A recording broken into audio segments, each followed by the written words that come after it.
다음은요, 백신 얘기 좀 해보겠습니다. 부스터샷 얘기가 좀 나오죠. 여기 보면 아스트라제네카 접종자분들은 부스터샷, 화이자나 모더나를 맞게 된답니다. 그리고 뭐 임신부 경우도 접종을 하라 지금 권하고 있는 거죠. 그리고 접종 때는 태아도 면역이 생긴다 이런 겁니다. 부스터샷 얘기가 좀 있는데요. 장윤 변호사, 많은 분들이 궁금하신 게 이제 접종에 따라서 뭐 화이자나 모더나를 맞고 계신 분들은 나중에 똑같은 걸 맞겠거니 이렇게 생각하시는데 아스트라제네카를 맞으신 분 그리고 얀센을 맞으신 분들은 어떻게 되는 겁니까? 부스터샷 합니까? 하면 뭘 맞습니까? 이런 거 많이 물어보거든요. 그렇습니다. 어떻게 좀 설명이 나옵니까? 사실 부스터샷을 이제 접종하는 것은 정해져 있습니다. 지금 예. 언론에 나온 것처럼 화이자와 모더나로만 부스터샷을 넣기로 했기 때문에 종전에 그러면 교차 접종을 하셨던 분들은 뭐를 맞으셔야 되느냐. 이 부분이 궁금하실 겁니다. 왜냐하면 교차 접종을 한 경우에는 두 가지를 상이하게 맞았고 예. 보통은 동일한 접종을 하는 것이 또 이 예방 효과가 더 크다고 그렇죠. 나오고 있기 때문에 아스트라제네카의 화이자 교차 접종을 우리나라에서는 그 두 가지만 교차 접종을 허용했었기 때문에 이 경우에는 화이자를 접종하게 됩니다. 그리고 지금 뭐 60대 이상 고 위험군에 한정해서 지금 부스터샷을 이제 넣기로 이제 진행이 되고 있는데 예. 사실 일반 국민에 대해서까지도 할지 여부는 검토를 하고 있는 상황이고요. 뭐 임산부에 대해서도 지금 접종을 시작하고 또 60대 고위험군의 부스터샷에 대해서는 오늘부터 예약 접종이 시작되는 그런 상황입니다. 그리고 미국이 우리한테 준 게 얀센이잖아요. 예비군 분들 이런 분들 얀센 다 맞으셨거든요. 그분들은 어떻게 됩니까? 그분들도 이제 화이자와 모더나 중에서 이제 채택을 해서 맞게 되시는 그런 것으로 알고 있습니다. 특히 얀센의 경우는 뭐 돌파 감염 사례가 많다. 그 얀센이 간편해서 한 번만 접종해서 많은 분들이 맞으셨어요. 예비군 분들이 젊은 분들이. 근데 또 돌파 감염에 취약하다 그래서 그럼 부스터샷 안 놔줍니까? 뭐 이렇게 물어보세요. 그분들은요. 근데 아직은 우리 당국에서는 그건 검토하지 않고 있다고 합니다. 좀 시간이 좀 있어야 될 것 같은데 사실 백신이 좀 넉넉하면 그러는데 아직은 그런 상황은 아닌가 봅니다. 보면요, 사실은 이게 알아두실 게 꽤 있어요. 여기 보면 이렇게 제가 좀 간단하게만 좀 소개해드릴게요. 지금 이게 질문 답변 Q&A인데요.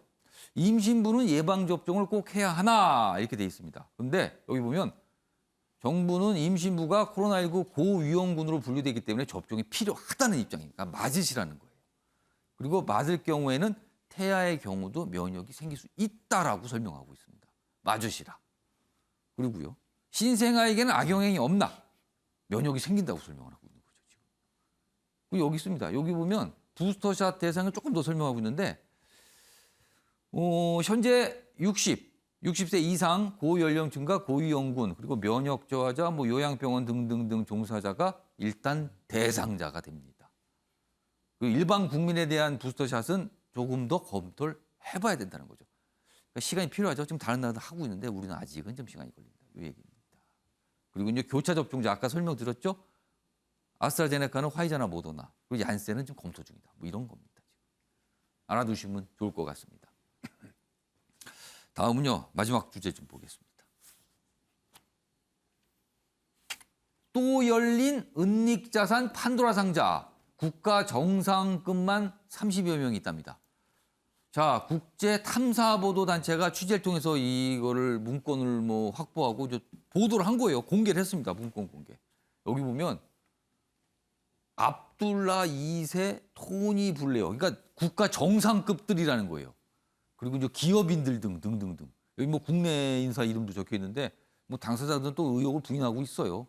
근데 뭔가 좀 들여다봐야 된다. 이런 얘기가 좀 나오고 있는 겁니다.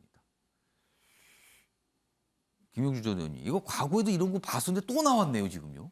그렇습니다. 이제 과거에는 뭐 스위스 비밀 계좌 그런 얘기들을 많이 하고 있고 예. 그런데 이제 최근에 뭐 비트코인을 비롯한 그런 가상자산 때문에 훨씬 국제 자금 세탁 방지법이 강화되고 있기 때문에 이런 어떤 언론에서도 탐사 보도팀들이 이런 뭐 요르단 국왕을 비롯해서 이미 영국의 뭐 토니 블레어 전 수상까지 예. 이렇게 나오는 것들은 상당히 이제 자기네들의 해명이 필요한 부분이 되겠죠. 예.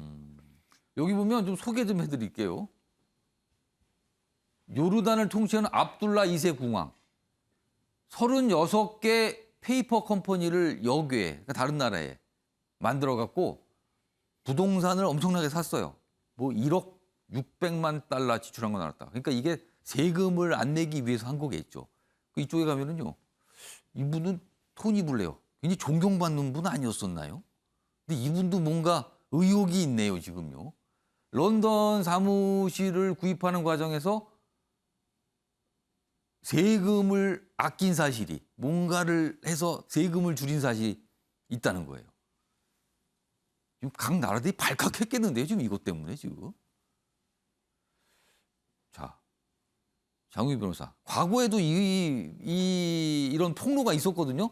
그럼 각국 당국들이 이런 대체 어떻게 움직입니까? 이런 경우에는. 사실 역의 그 수단을 이용해서 세금을 예. 탈루하고 이런 부분들이 뭐 불법적인 부분도 있지만 사실상 합법을 가장해서 이 은닉을 하는 경우들이 많기 법적으로 또 때문에 문제 없을 수도 있다는 예, 거예요. 법의 규제를 참 피해 나가는 그런 수단으로 활용되고 있어서 이런 부분이 참 문제로 지적이 되고 있는 상황이고 아마 이번에도 국제 탐사 보도 단체를 통해서 여러 가지 의혹들이 제기됐지만 또 우리는 뭐 세금을 이게 절세냐 뭐 탈세냐 부분과 관련해서 외국의 어떤 국가 정상들 그리고 뭐 그 왕의 지위에 있는 사람들도 이거는 탈세라기보다는 우리가 절세를 위해서 법이 허용하는 절차 내에서 이 조세 피난처를 이용한 것이다. 내지는 페이퍼 컴퍼니를 활용한 것이다라고 주장을 하고 있는 것 같습니다.